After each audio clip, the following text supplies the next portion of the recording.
Baha ang sumalubong sa GMA News sa Barangay Mamatin, Cabuyao.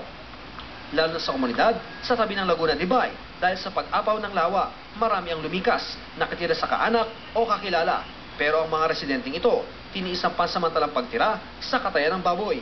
Dito na lang ho kami nakikitulugan sa katayan ng baboy. Hirap pa. Ay, siyempre, mahirap. Ay, wala kaming anuhan. Siyempre, nakikisama lang kami. Saka isa, nakikitirahan lang kami. Titiis na lang kami. Pagputok ng liwanag, tinungo namin ang Barangay Baclaran. Mas kita ang lawak ng baha. Maraming residente sa balsa o sa bangka sumasakay. Marating lang ang kanilang patutunguhan. Sa kabila ng baha, may mga estudyante kaming nakita na naka-uniforme. Ang grade 1 na si Mary Lay, pasan pa sa balikat ng kanyang ama. Bakit po papasok po siya? Tiyaga, sayang din naman meron naman nung klase dun sa sa pwesto ng kanya school.